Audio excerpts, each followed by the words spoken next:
Hello everyone, and welcome to this video, which is in our Human Game series. I'm Grandmaster Matthew Sadler, and we are taking a look at a fascinating rook endgame played between Zhongyi Tan and Tan-Lagno in the Women's Candidates Quarter-Finals.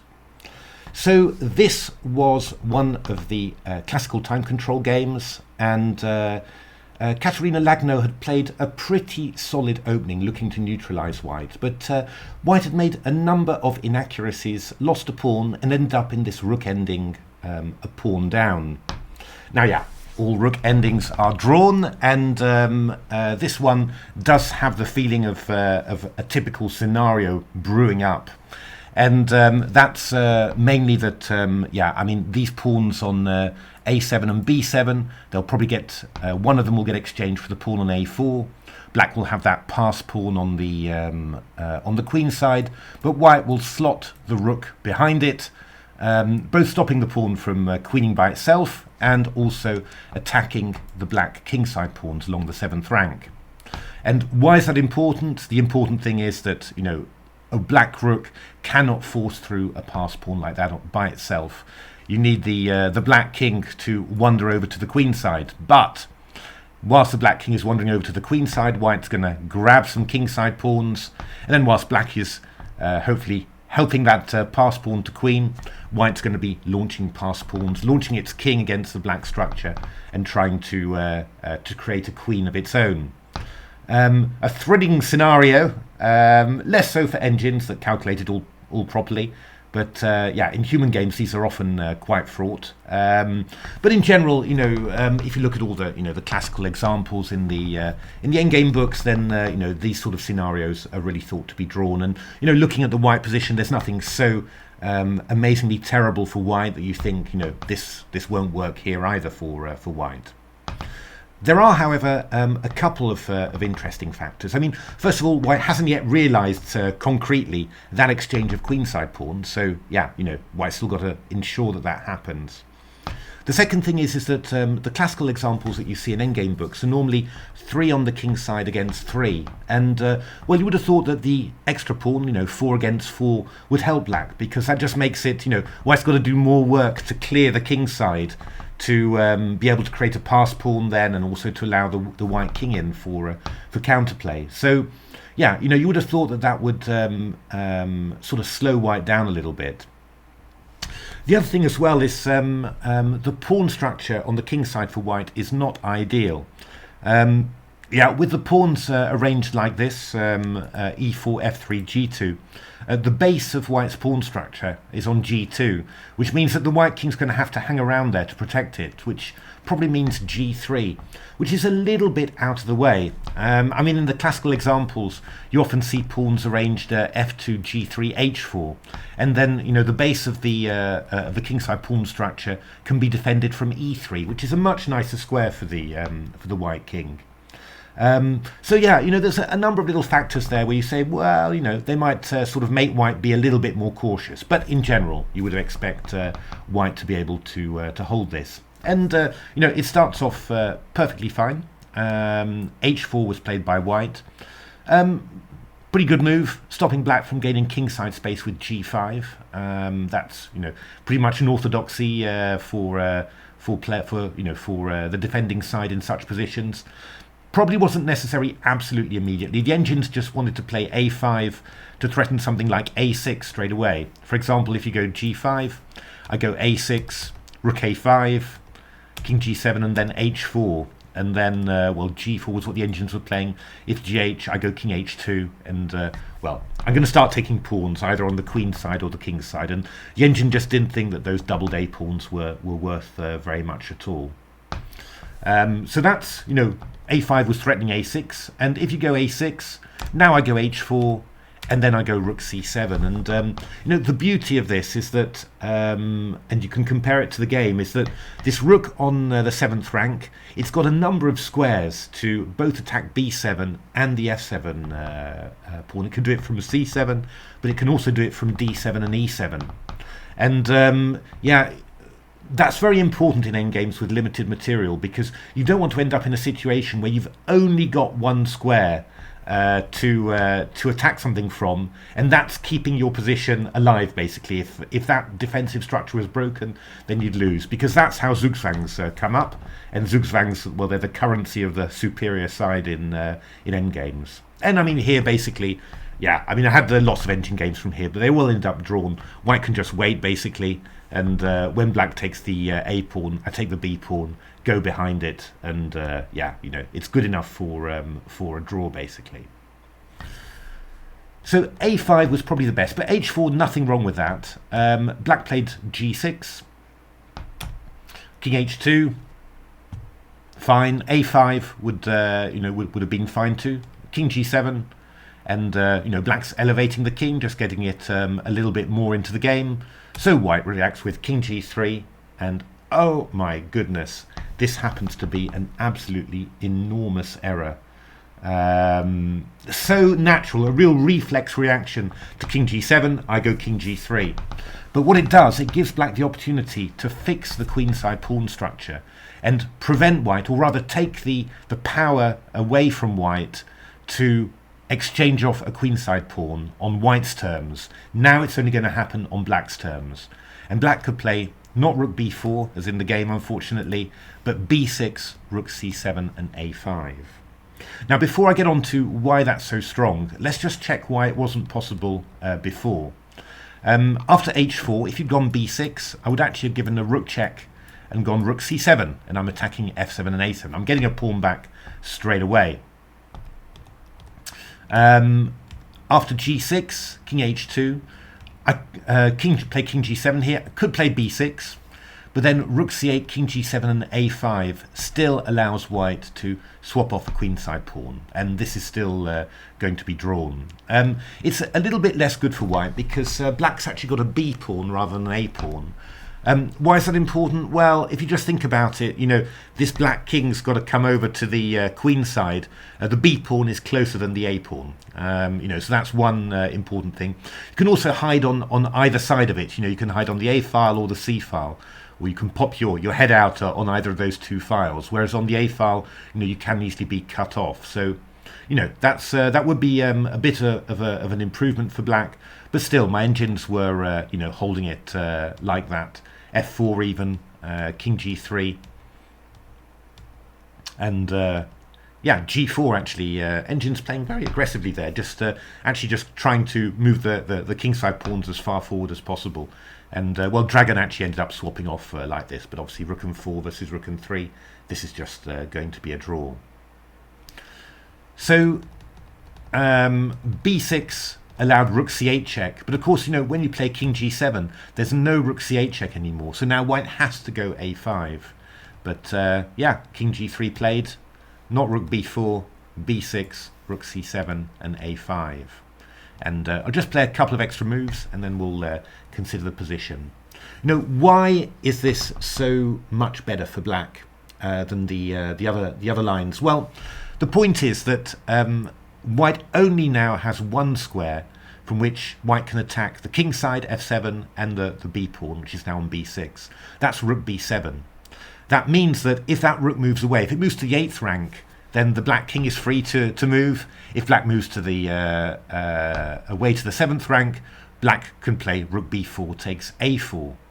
So there's real possibilities of Zugzwang there, because the white rook has only got one good square.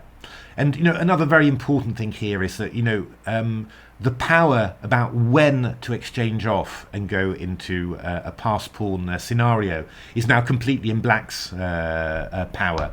Black can decide when to play rook b4 takes a4, whereas before white was deciding, yes, I want to swap off the pawns now. And well, you just see actually that you know, black can delay, and this rook has to stay where it is, you know, not doing the maximum.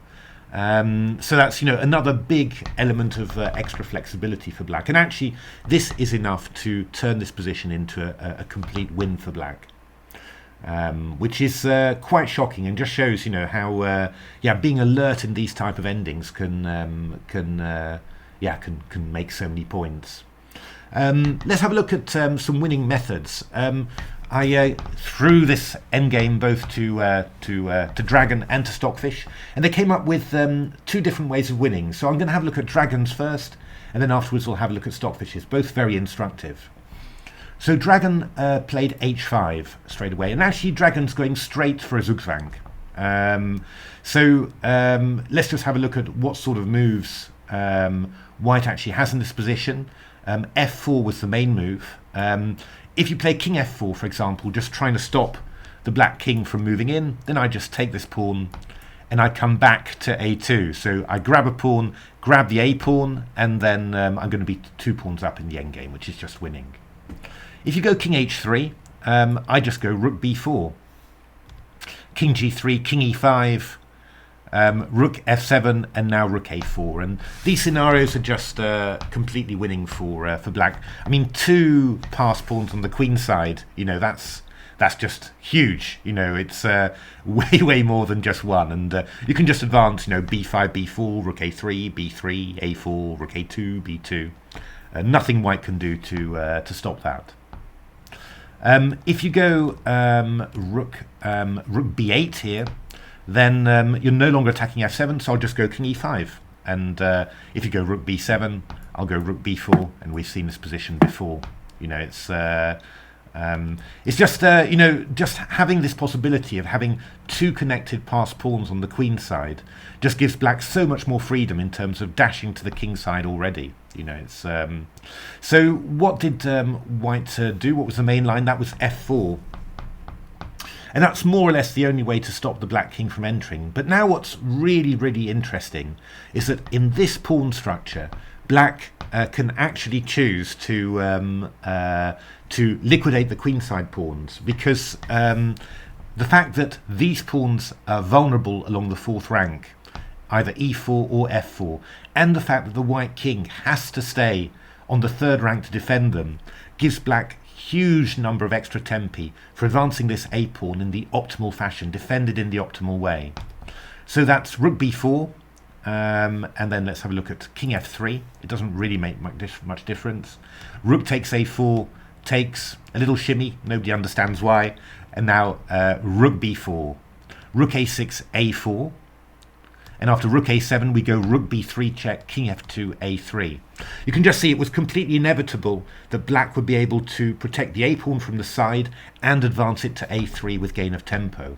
And this setup is just unbelievably powerful, because you know, this rook is wonderful on b3. It lords it over the 3rd rank. If the white king comes over to the king side, well, the rook can just move over and you can just start grabbing kingside pawns. Don't even need to push the a pawn through. And well, yeah, you know, all that black needs to do now is to bring the king over to the queen side and support the a pawn, and it's finished. And white can try and stop that. You can try and stop king f8 to e7, but now we go e5, and then we're just going to bring the king over. Now the engine shimmies around a bit. They always like doing this. But you know, even though white starts grabbing pawns, it's just not enough. Rook d1, we're threatening a2. Rook a8, rook d3, yeah, fair enough. Rook d8 here, and now we're behind the pawn, and you can't stop me from going a2. Human would have finished it off slightly differently. This looks a little bit odd, but the result would be the same. It's just a total win for black. So that's, I mean, that was something. Yeah, I wouldn't have. I would have needed quite a bit of thought to understand that, really. That you know, that structure was so strong, and it's the same story after e5, king g7. Okay, the e4 pawn is no longer weak, but the f4 pawn is. You know, so white's king still has to remain in the ballpark, and then we do our stuff, and we go a4, and we go check, and a3, and yeah, it's just exactly the same. Rook a7, I come out to f8. And if you go g3, then I go f5, and my king gets free again. Yeah, I mean, I was just sort of wondering idly, you know, how many tempo would I need to give white in order to turn this into a drawn position? I mean, that's the beautiful thing of analysing this stuff with engines and playing engine matches. You know, if you're analysing this only by yourself in the pre-computer age, and believe me, I've done quite a bit of it in the 90s, it's very tiring and it's very tough. You know, I mean, you run out of steam eventually. And some things you just sort of have to assume. But with the engines, you just say, okay, well, I want to give white 2 extra tempi. Okay, engines, try it. Now I want to give the engines 3 extra tempi or 4 extra tempi, and you can just let them try it. It doesn't cost you any effort. The only thing you have to do at the end is review the games and see what the engines thought. And the engines are analysing it better than you ever could, of course, as well. And well, this was quite interesting. Basically, I found out that if you give white a couple of extra tempi first of all to get the king off the 3rd rank, so that this rook b3 a3 tempo isn't happening, and then also give white the opportunity to play rook b8 to stop the king from moving over, then this was actually ending up as a draw. The point is that black can't get the rook to the side, so it has to, or not with the pawn on a3, so has to move it in the traditional way. And when in this type of position, the e6 pawn is too vulnerable. I mean, you try and bring the king over to the queen side, we'll grab the e pawn, and then this e pawn will run. So this was actually, with 3 or 4 extra tempi, this was actually turning out to be a draw. But of course, Dragon seeing perfectly that, well, it's not white's not going to get moves for free, so h5 is just good enough to win by Zugzwang. So that's really interesting. And as I said, the revelation for me was I might have worked it out by myself, but certainly it wasn't as clear to me as the engine showed it, that that this structure with those vulnerable pawns on the 4th rank are having a huge effect on the evaluation of the endgame. And that you can just simply go for a position with a rook and a pawn against a rook, because the weakness of those pawns, position of the king on the 3rd rank, makes it very easy to advance, protecting the pawn from the side. Stockfish's preference was a little bit more subtle, but quite Zugzwangy as well. It played the move rook b3, king f4, rook b4. So going to b4 in 2 moves, and just basically saying to white, okay, you've got the perfect setup now for attacking my kingside MB pawn and stopping my king from coming in, but now you've got to give something away. And Zugzwang. And what does white do here? Well, if you go king g3, we just enter, and we've seen these before. This is just trivial b4, king d4, whatever. It's all going to win. No worries about that at all. White can also just try and move a kingside pawn with something like g3. I mean, you could keep on just playing for Zugzwang, move the rook away, lose a move, and then move back, and then at some stage White's going to run out of kingside pawn moves. But Stockfish was going for g5 check, and then king g6, just trying to get at that king. h5 check, king f6. And now it was going for this structure, and actually it takes some judgment. But the key point is, if White's kingside structure is weakened enough, and the White king is vulnerable enough, then actually you can head straight for this little structure, which is to put the pawn on a2 directly. Now, you've got to be very careful about this. You can only do this when you've got weaknesses in the opponent's kingside, because the black rook is completely tied down on a1. It can't move. Of course, the white rook is completely tied down, but the white king can just move from side to side. So you really need to make sure that there's enough pawns to attack, enough pawns that you can win with Zugzwang in order to finish off the game. And well, here this is absolutely possible. We've got actually 2 weaknesses. We've got a pawn on e5 here, and we've got a pawn on f3 as well, very importantly. And well, we'll just have a look how the engines did it. There's a little bit of shuffling around. They do enjoy their moving around. La la la la la. They do know what they're doing. It's just that they don't really see the rush to do anything. King c3, but at some stage they will. King d4. Now we're getting a bit more serious, attacking the pawn. We can defend it for the moment. A little bit of a shimmy, and now this move rook f1. And this is a very simple way. I mean, we're threatening a1 queen, but we're also threatening rook f3 and king e5, and that's going to be 2 extra pawns on the king side for black, which is completely winning. After rook a4, we take on e5, rook f3, king e4, and it's just going to be a win. This rook on f3 covers absolutely everything. You're not going to be able to attack the black king side pawns at all. So that's a very important structure to understand with a2, but do be careful about it. I mean, there are legion examples where black just puts the rook and the pawn like this, and then finds out that not able to attack a white kingside structure because it's too weak. I think here, in actual fact, having 4 pawns against 4 on the king side is a big advantage, because there's more weaknesses to attack there. If it's 2 against 2, you're unlikely to be able to win this. So that was g3. The other idea that Stockfish did, defensive idea as white, was to play the move rook b8, which is dropping pressure against the f7 pawn, but you are keeping the pawn on f4. And then Stockfish started just losing some moves, and actually switched its attention to the f3 pawn, which was quite interesting. It's getting a little bit scary, because actually you could even set up a mate with h5 and e5 check, or you could set up the win of the f3 pawn by going e5, king g4 and h5, and then winning the pawn on f3. So yeah, that's all pretty scary, really. So e5 check, king g7, rook b8 was what the engines were coming up with. I mean, you've chased the king back to g7, and now you're trying to stop the black king from coming along. But rook b4, king e3, and now a really good move, g5. You notice, black's not hurrying to take that pawn on a4, doing everything in black's own time. What you're doing with g5, you're just trying to create inroads again. I mean, you've managed to isolate this pawn from the rest of the white kingside pawns. So now you're sort of thinking, right, well, now I can come around f5 to e5 and grab that one. And there's actually nothing that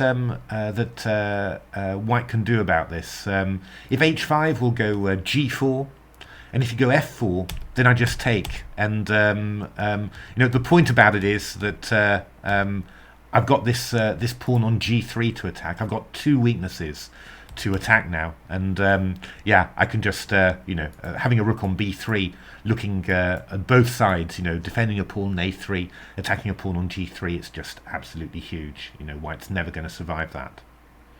So what white played there was to go h takes g5, hg5, and g4, which is just trying to stop the king from getting around g6 to f5.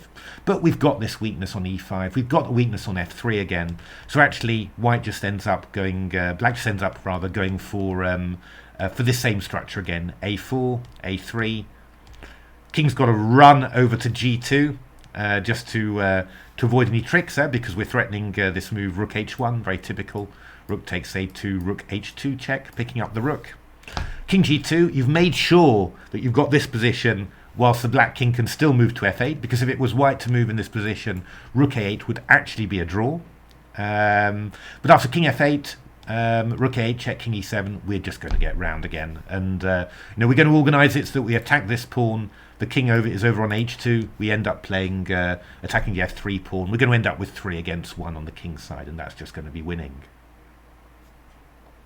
So very, very instructive. I mean, if you were to summarise this ending, the result of this move allowing b6 and a5, it's pure Zugzwang, basically. The fact that if black captures this a pawn and white doesn't capture the b pawn, then it's black has 2 connected pass pawns on the queen side, which is winning.